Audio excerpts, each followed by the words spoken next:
বিসমিল্লাহির রহমানির রহিম। আমরা এখানে যেই মাদারবোর্ডটি দেখতে পাচ্ছি এটা হচ্ছে থিসেনের একটি মাদারবোর্ড। তো আমরা আজকে এখানে দেখব যে কিপ্যাড আপনি কিভাবে প্রাথমিকভাবে একটা কিপ্যাড পরিচালনা করো বা কিপ্যাড চাপার ধরন কিভাবে বুঝবেন বা কোনটা চাপলে কি হবে, এই জিনিসগুলো আমরা আজকে আইডেন্টিফাই করব। ইভেন আমরা আরও একটা জিনিস আইডেন্টিফাই করব যে থিসেনের মাদারবোর্ডে আপনার ইনস্পেকশন কিভাবে করে, নর্মাল কিভাবে হয় বা ইনস্পেকশনে মাদারবোর্ড থেকে আপ ডাউন আপনি কিভাবে করবেন, এই জিনিসটা আজকে আমরা দেখব। তো এখানে আমরা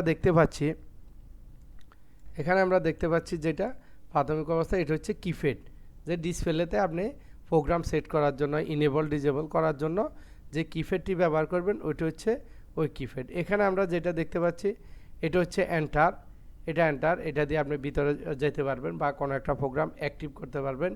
স্কিপ, এটা হচ্ছে ব্যাকে যাওয়ার জন্য। আর এই চারটে কিপ্যাড হচ্ছে আপ ডাউন, লেফট রাইট, হ্যাঁ, লেফট রাইটে যাওয়ার জন্য, উপরে নিচে যাওয়ার জন্য আমাদের এই চারটা কিপ্যাড ব্যবহার করা হয়েছে। এই হচ্ছে আমাদের ডিসপ্লেতে আপনি এন্ট্রি নেওয়ার জন্য প্রথমে এন্টার প্রেস করবেন। যদি পাসওয়ার্ড দেওয়ার প্রয়োজন পড়ে তাহলে আপনার এই আপ ডাউন বাটন প্রেস করে 1 2 3 4 এভাবে সিলেক্ট করে 1 হয়ে গেছে, পরে আপনার রাইট সাইডে যাবেন, তাহলে রাইট সাইডে বাটন চাপ দিয়ে আরেকটা কোড দেওয়ার, ডিজিট দেওয়ার স্পেস করে নেবেন, আরেকটা ডিজিট দিবেন, এইভাবে আপনার পাসওয়ার্ড দিয়ে এন্টার দিয়ে আপনি ভিতরে প্রবেশ করতে পারবেন। পরে আস্তে আস্তে আপনি আপ ডাউনে চাইবা প্যারামিটারগুলো বা নামগুলো দেখবেন কোথায় আপনার যাওয়া দরকার, ওই জিনিসগুলো ওইখানে যায় পরে আবার এন্টারে ক্লিক করবেন, ভিতরে যেতে পারবেন। বাইরে আসতে চাইলে আপনি স্কিপে চাপ দিবেন। এই হচ্ছে কিপ্যাড ব্যবহারের বর্ণনা। এখন আসেন আমরা এখানে কিপ্যাড ব্যবহার বর্ণনা শেষ। এখন আসেন আমাদের এখানে আমাদের হচ্ছে যে কি ইনস্পেকশন এবং নর্মালে আপ ডাউন করার, ইনস্পেকশন আপ ডাউন করার প্রক্রিয়া। তো আমরা এখানে যে সুইচটা দেখতে পাচ্ছি এটা হচ্ছে ইনস্পেকশন সুইচ। এই সুইচটা হচ্ছে ইনস্পেকশন সুইচ। এটা যখন আপনি উপরের দিকে দিবেন তখন নর্মাল হবে, আর নিচের দিকে দিলে ইনস্পেকশন হবে।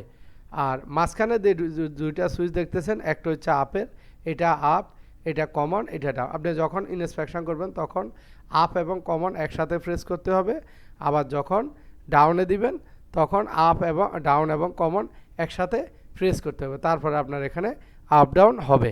আপনি যদি বুঝতে না পারেন কোনো কারণে, সেক্ষেত্রে এখানে লিখা আছে, এখানে আপনার লিখা আছে, দেখেন আমরা দেখাচ্ছি।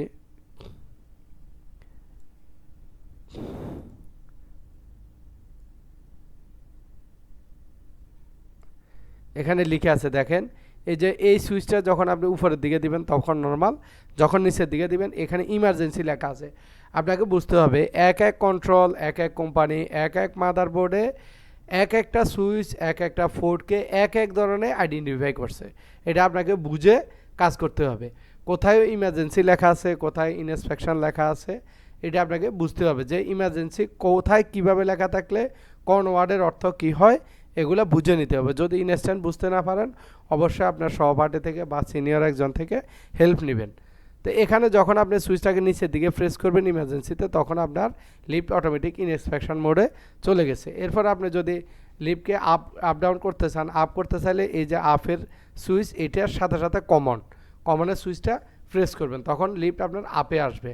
আবার যখন ডাউনে দিবেন তখন ডাউনের সাথে সাথে কমনের সুইচটা একসাথে দুইটা প্রেস করবেন, তখন লিফট ডাউনের দিকে যাবে। এখন এখানে একটা কথা আছে, এখানেও চেঞ্জ আছে।